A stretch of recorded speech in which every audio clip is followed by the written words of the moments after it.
কল্পনার রঙিন পর্দায় আজ আমরা একটি অসাধারণ লোককথায় প্রবেশ করব যেখানে দয়া এবং ধৈর্যের শক্তি অন্ধকারকে আলোকিত করে এবং ভালোবাসা সব বাধা জয় করে।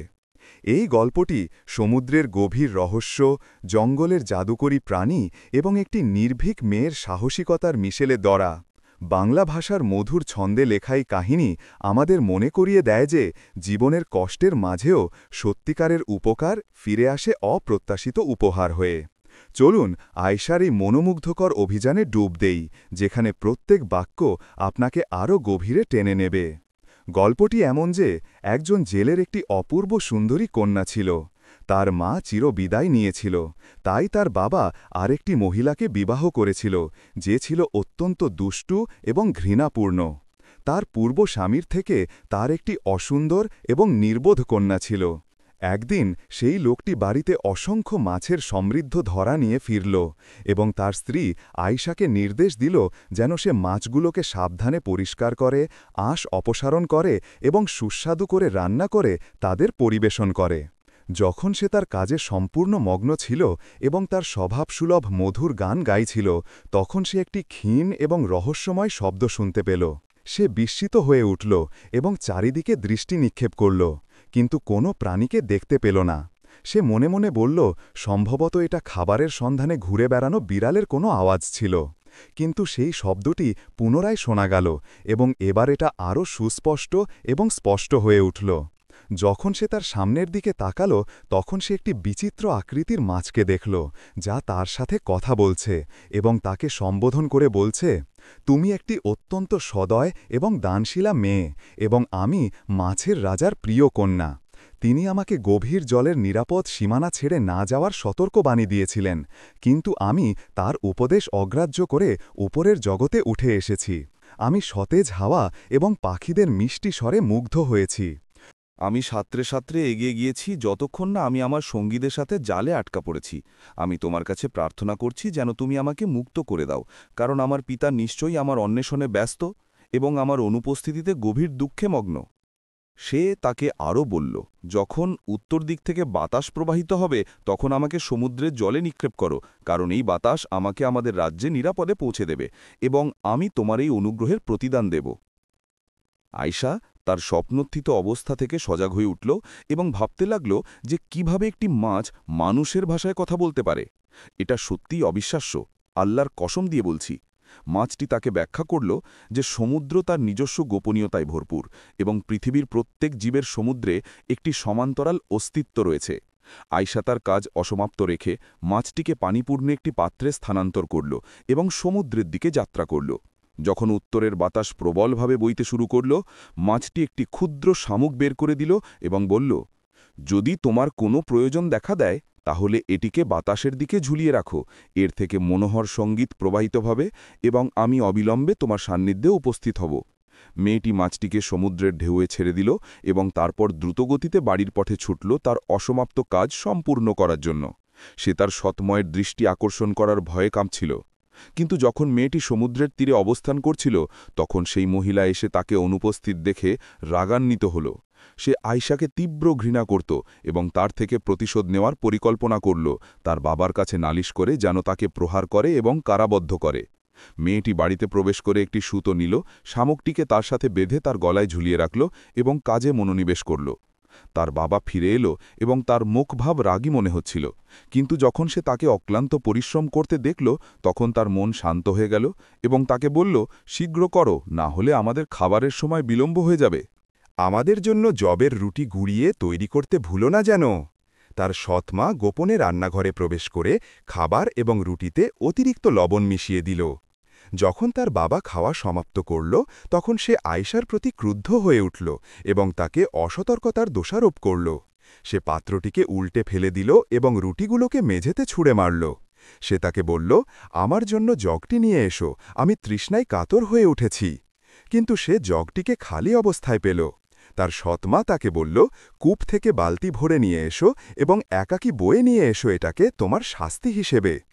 আয়েশা অজান্তে ছিল যে এটাই সেই জগটিকে খালি করেছে। সে তার গাল বেয়ে অশ্রু ঝরতে অনুভব করল। তার মায়ের মৃত্যুর পর থেকে সে অত্যন্ত কঠিন এবং অসহ্য দিনগুলো অতিবাহিত করছে এবং তার একমাত্র অবলম্বন ছিল ধৈর্য ধারণ করা। মেয়েটি কূপের কাছে পৌঁছে গেল, কিন্তু সে তার সামনে দুজন যোদ্ধাকে দাঁড়িয়ে থাকতে দেখল, যারা বিহল ছিল এবং জানত না কিভাবে পানিতে পৌঁছাবে, কারণ কোনো বালতি উপস্থিত ছিল না। যখন তারা বালতিসহ মেয়েটিকে দেখল, তারা আনন্দিত হয়ে উঠল এবং তাকে পানি প্রদানের অনুরোধ করল। তার বাবার ভয় সত্ত্বেও, যিনি তাকে বিলম্ব না করার নির্দেশ দিয়েছিলেন, সে বালতিটিকে পানিতে ভরে তাদের হাতে তুলে দিল।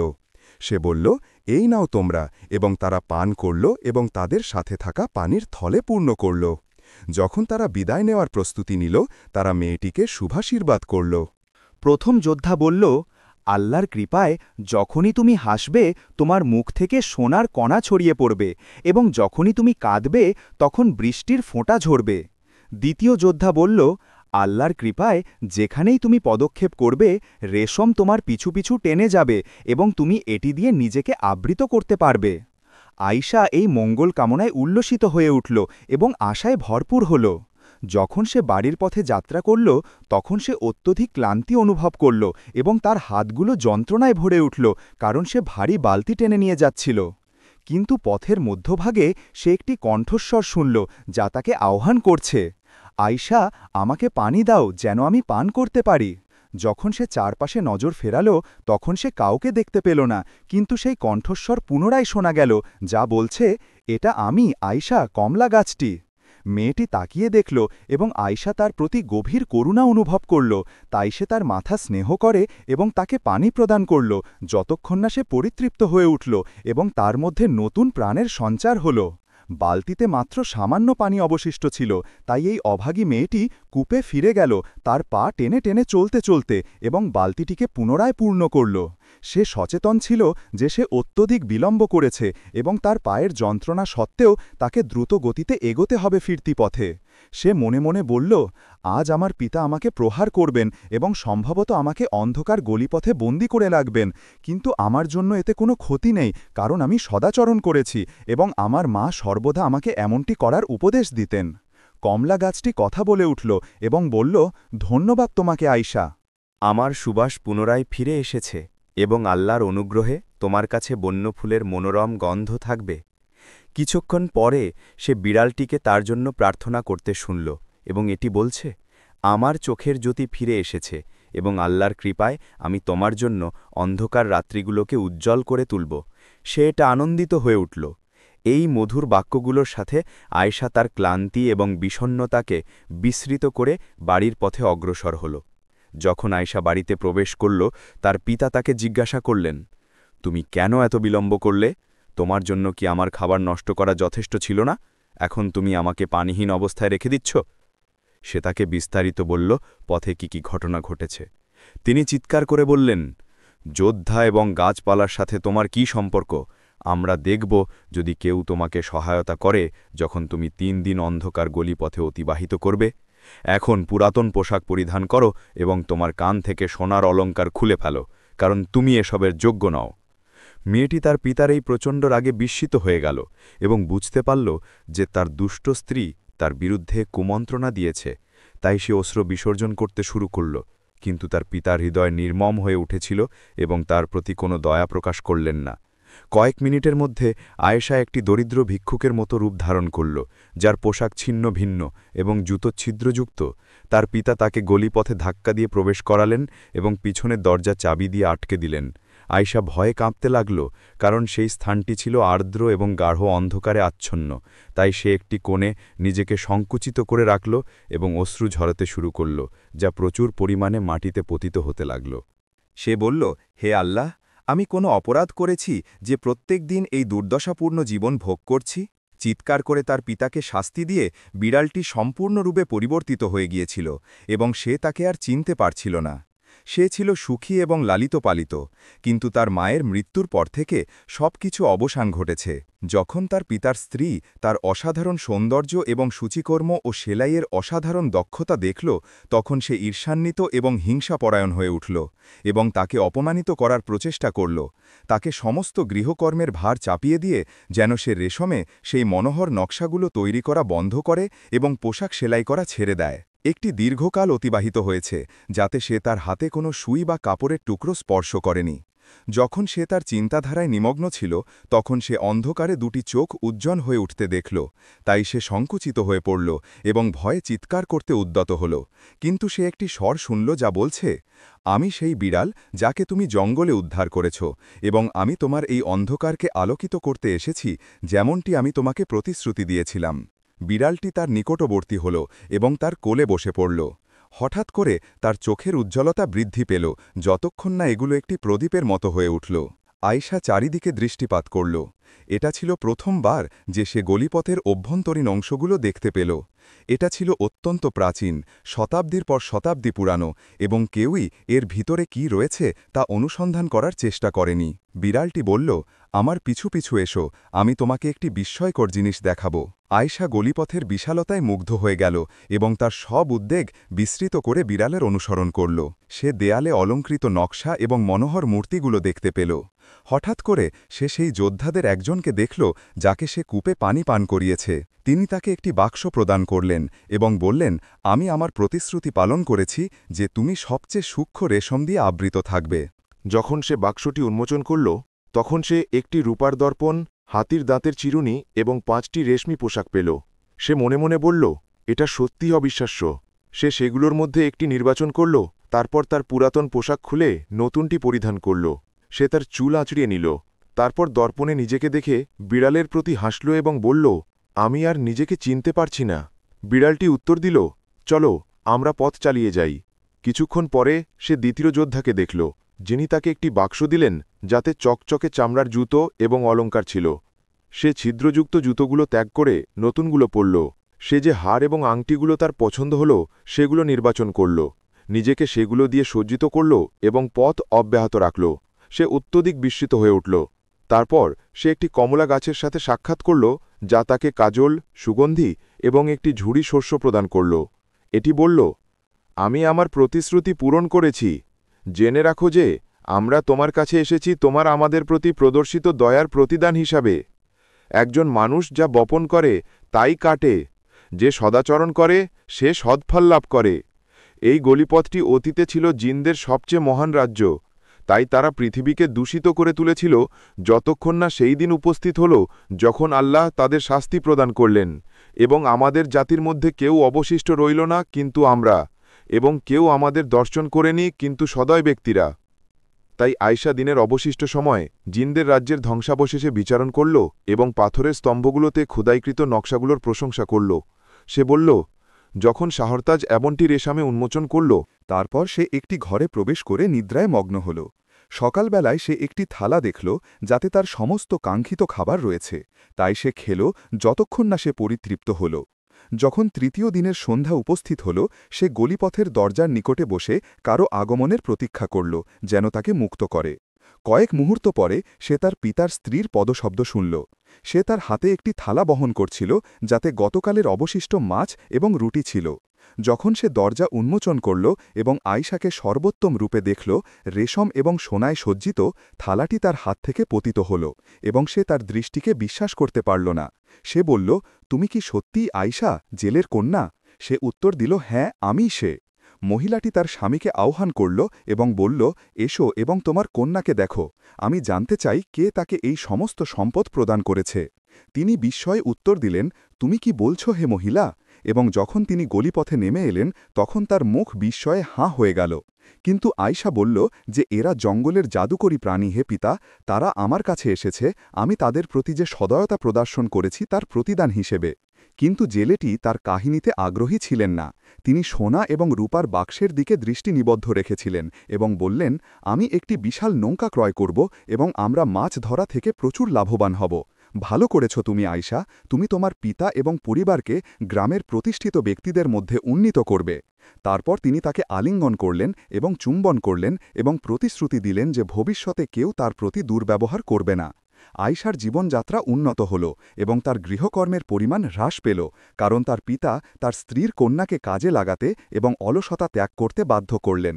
আয়শা পুনরায় সূচিকর্মে ফিরে গেল এবং জিনদের রাজ্যে দেখা সেই অলঙ্কৃত নকশাগুলোকে রেশমের একটি টুকরোয় স্থানান্তর করল এবং যখন সে এটি সমাপ্ত করল তখন যে কেউ এটি দেখল সে বিস্মিত হয়ে গেল এবং জেলের তার কন্যার প্রতি ভালোবাসা আরও বৃদ্ধি পেল এবং তিনি সেই নৌকা ক্রয় করলেন যা তিনি সর্বদা স্বপ্ন দেখতেন। মহিলাটি আয়শার প্রতি তীব্র ঘৃণা অনুভব করল যখন সে তার পিতার সাথে তার মর্যাদা উন্নত হতে দেখল। সে মনে মনে বলল, আমি তাকে প্রতারণা করে তার গোপন রহস্য উন্মোচন করব এবং এটা অবশ্যম্ভাবী। একদিন সে আয়শার নিকট এলো এবং তার নিষ্ঠুরতার জন্য ক্ষমা প্রার্থনা করল এবং বলল, তোমার বোনের নির্বুদ্ধিতা এবং অসৌন্দর্য আমাকে অস্থির করে তোলে, তুমি কি এটা বুঝতে পারো? আয়শা নিষ্পাপভাবে উত্তর দিল, হ্যাঁ, আমি বুঝতে পারি। আমার সঙ্গীরা জঙ্গলের জাদুকরী জীবগুলো তাকে সহায়তা করতে পারে, তারা জিন রাজ্যের অবশিষ্ট অংশ। সে তাকে সমস্ত ঘটনা বিস্তারিত বলল যা তার সাথে ঘটেছে।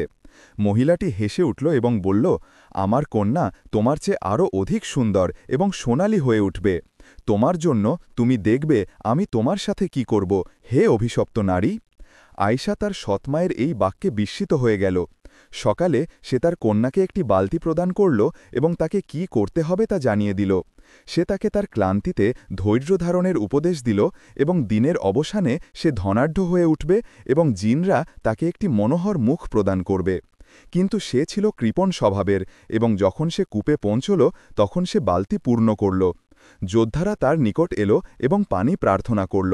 সে তাদের বলল, আমি তোমাদের পিতার দাসী নয়, তাই তারা তাকে অভিশাপ প্রদান করল। তারপর সে কমলা গাছের নিকট দিয়ে অতিক্রম করল এবং এটি চিৎকার করে উঠল এবং পানি প্রার্থনা করল। যখন এটি দেখল যে গাছটি শুষ্ক, তখন সে বলল, আমি আমার পিতাকে বলবো যেন এসে তোমাকে চুলার জ্বালানি বানিয়ে ফেলে। সে গাছটিকে অভিশাপ দিল এবং বলল, আল্লাহর কৃপায় তোমার সুবাস তোমার নোংরা জিহ্বার মতো দুর্গন্ধময় হয়ে উঠবে। মেয়েটি হেসে উঠল এবং চলে গেল। যখন সে বাড়ির নিকটবর্তী হল তখন সে বিড়ালটিকে দেখল যা তার সামনে যন্ত্রণায় কাতর ছিল এবং এটাকে বলল, আমি অসুস্থ, আমাকে পানি দাও যেন পান করতে পারি, আল্লাহ তোমার প্রতি দয়া করুন। বিড়ালটি উত্তর দিল, তুমি যেখানে আছো সেখানেই থেকো, যতক্ষণ না ইঁদুররা এসে তোমার লেজ ভক্ষণ করে, তুমি লেজহীন অবস্থায় আরও সুন্দর দেখাবে। বিড়ালটি ক্রুদ্ধ হয়ে উঠল এবং তাকে অভিশাপ দিল এবং বলল, আল্লাহর কৃপায় ইঁদুররা অন্ধকারে তোমার নিকট এসে তোমার কান ভক্ষণ করবে, তাই তুমি আরও অসুন্দর হয়ে উঠবে।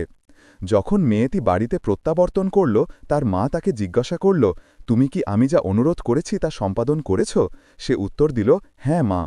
তারপর সে তাকে বলল, এখন গলিপথে প্রবেশ করো এবং ভয় পেও না, এখানে খাবার এবং পানীয় সহ একটি ঝুড়ি রয়েছে, যদি তোমার কোনো প্রয়োজন দেখা দেয় দরজায় আঘাত করো এবং আমি উন্মোচন করব।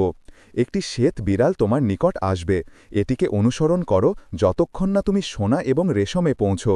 মেয়েটি অন্ধকারে উপবিষ্ট হল এবং হঠাৎ করে ডজনখানেক লাল চোখ তার দিকে নিবদ্ধ দেখল। সে আতঙ্কিত হয়ে উঠল, তাই সে একটি জ্বালানি প্রজ্বলিত করল। সেখানে ছিল ছোট ইঁদুরের একটি সেনাবাহিনী যা তাকে আক্রমণ করল এবং কামড়াতে শুরু করল। কামড় এবং শ্বাসরোধ করে সে দৌড়াতে এবং চিৎকার করতে লাগল এবং তার মুখ থেকে তাদের তাড়ানোর চেষ্টা করল, কিন্তু তারা তার কান ছিন্ন করে ফেলল। মেয়েটি গলিপথে ভয়ার্তভাবে দৌড়াতে শুরু করল। সে অন্ধকারে একটি রূপার বাক্স উজ্জ্বল হয়ে উঠতে দেখল। সে তার দিকে অগ্রসর হল এবং যখন সে এটি উন্মোচন করল তখন সে ভিতরে কীটপতঙ্গ এবং তেলাপোকা দেখল। তারা তাকে আক্রমণ করল এবং তার পোশাকে হামাগুড়ি দিতে লাগল। সে ভয়ে কাঁপতে লাগল, তাই সে গলিপথের দরজায় ফিরে দৌড়াল এবং দরজায় আঘাত করল। যখন তার মা দরজা উন্মোচন করল তখন সে তার কন্যার নোংরা অবস্থায় বিচলিত হয়ে উঠল।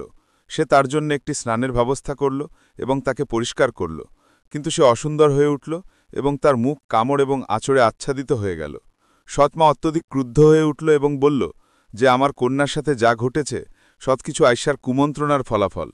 সে আমাকে প্রতারিত করেছে, আমি জানব কিভাবে তার থেকে প্রতিশোধ গ্রহণ করব। তোমার দুর্ভাগ্য জেলের কন্যা আমার থেকে। একদিন সৎমা আয়শাকে বলল, আমি তোমার বোনের জন্য ওষুধ তৈরির জন্য কিছু ভেষজ সংগ্রহ করব, আমি চাই তুমি আমার সাথে জঙ্গলে যাও। সে উত্তর দিল, ঠিক আছে, আমি তোমার যা অনুরোধ তা পালন করব। মহিলাটি বাড়ি থেকে দীর্ঘ পথ হাঁটল। প্রত্যেকবার তার কন্যা তাকে জিজ্ঞাসা করল, তখন সে বলল, এখনও না, যতক্ষণ না তারা একটি উচ্চ পর্বতের নিকট পৌঁছল। সৎমা তাকে বলল, সেখানে একটি লাল ড্যান্ডেলিয়ান জন্মে, এটি আমার জন্য নিয়ে এসো। আমি ক্লান্ত বোধ করছি এবং এখানে প্রতীক্ষা করব, শীঘ্র করো, আমাদের সময় সীমিত। যখন আয়শা পর্বতের দিকে অগ্রসর হল, মহিলাটি মনে মনে বলল, আমি এখনই প্রস্থান করব, তুমি কখনো জীবিত অবস্থায় বাড়ি প্রত্যাবর্তন করবে না। এই পর্বত শিয়াল, হায়না এবং বিষাক্ত বিছুতে পরিপূর্ণ। এমনকি যদি তুমি তাদের থেকে রক্ষা পাও তাহলে ফিরতি পথ খুঁজে পাবে না। তুমি গরম এবং ক্ষুধায় মৃত্যুবরণ করবে, যা তুমি আমার কন্যার প্রতি করেছ তার শাস্তি হিসেবে। আয়শা গ্যান্ডেলিয়ান অন্বেষণ করল, কিন্তু কিছুই খুঁজে পেল না। যখন সে তার সৎমায়ের নিকট ফিরল, তখন দেখল যে সে তাকে একাকী ছেড়ে চলে গিয়েছে। সে চেষ্টা করল আসার পথ স্মরণ করার, কিন্তু সফল হল না, কারণ সমস্ত পথ একই রকম মনে হচ্ছিল। সে চিৎকার করতে শুরু করল, আশা করে যে কেউ তার আহ্বান শুনবে, কিন্তু সেখানে কোনো মানুষ ছিল না। মেয়েটি ক্লান্ত হয়ে পড়ল এবং একটি গাছের ছায়ায় উপবিষ্ট হল এবং অশ্রু বিসর্জন করতে লাগল। হঠাৎ করে সে দুটি পায়রার তর্ক শুনল। পুরুষ পায়রাটি বলল, আমরা শীতকালের জন্য বীজগুলো সংরক্ষণ করতে সম্মত হয়েছিলাম, কিন্তু আজ আমি তাদের মধ্যে কমতি লক্ষ্য করেছি। স্ত্রী পায়রাটি উত্তর দিল, বিশ্বাস করো আমাকে, আমি তাদের স্পর্শ করিনি, সেই দিন অত্যধিক গরম ছিল। আয়শা তাকে বলল, তোমার স্ত্রীর প্রতি অন্যায় করো না, কারণ ভালোবাসা প্রচণ্ড তাপে শুষ্ক হয়ে যায় এবং যখন শিশির পতিত হয় তখন এটা তার পূর্বাবস্থায় ফিরে আসে। স্ত্রী পায়রাটি নেমে এলো এবং মেয়েটির কোলে বসল এবং বলল, ধন্যবাদ তোমাকে, যদি তোমার উপদেশ না থাকত তাহলে আমি বিপদে পড়তাম। আমি তোমার এই সদয়তার প্রতিদান কিভাবে দেব? আয়শা উত্তর দিল, আমার বোনের জন্য ড্যান্ডেলিয়ান প্রয়োজন এবং আমি সমুদ্রের নিকট আমাদের বাড়িতে প্রত্যাবর্তন করতে চাই। সমস্যা হল যে আমি পথ জানি না। পায়রাটি বিস্মিত হয়ে উঠল এবং বলল, এই ভেষজ পর্বতে জন্মায় না, কে তোমাকে এই নির্জন স্থানে নিয়ে এসেছে? আয়শা বুঝতে পারল যে তার পিতার স্ত্রী তাকে এই ধ্বংসের পথে নিয়ে এসেছে এবং পরবর্তী সময় তাকে সতর্ক থাকতে হবে। যখন সে তার চিন্তায় নিমগ্ন ছিল, তখন আয়শার মনে এলো একটি পায়রা তার চঞ্চুতে লাল ভেষজ নিয়ে এলো এবং তাকে বলল, আমাকে অনুসরণ করো, আমি তোমাকে সমুদ্রের পথ নির্দেশ করব এবং যদি তুমি দ্রুত চলো তাহলে তুমি রাত্রির আগমনের পূর্বে পৌঁছে যাবে। যখন আয়শা বাড়ির নিকটবর্তী হল, তখন সে তার পায়ে তীব্র যন্ত্রণা অনুভব করল, কারণ সে অবিরাম দৌড়েছে। সে প্রবেশ করল এবং পিছনের দরজা আটকে দিল, হাঁপাতে হাঁপাতে। তার সৎমা তাকে বিস্ময়ে নিরীক্ষণ করছিল, ভাবতে ভাবতে কিভাবে এই অভিশপ্ত মেয়ে জঙ্গলের মধ্য দিয়ে তার পথ খুঁজে পেল। আয়শা তার শ্বাস সামলাল এবং তীক্ষ্ণ স্বরে বলল, আমি একটি স্নান করব এবং নিদ্রায় যাব, এবং পরবর্তী সময়ে আমাকে কিছু জিজ্ঞাসা করো না, নাহলে আমি আমার পিতাকে জানাবো কি ঘটেছে। তুমি বুঝেছ? আয়শা নিরাপদে বাড়িতে প্রত্যাবর্তন করে এবং মৃত্যুর মুখ থেকে রক্ষা পেয়ে নিদ্রায় গেল। কিন্তু তার সৎমা তাকে শান্তিতে ছেড়ে দেবে না এবং তাকে নির্মূল করার জন্য আরেকটি কুমন্ত্রণা রচনা করবে। এটা যা আমরা দ্বিতীয় অংশে অনুসরণ করব। যে আমাদের সাথে শেষ পর্যন্ত অবস্থান করেছে, আমাদের কমেন্টে একটি বার্তা রেখে যাও। তোমরা কোন দেশ থেকে আমাদের অনুসরণ করছো? দ্বিতীয় অংশে আমরা পুনরায় মিলিত হব।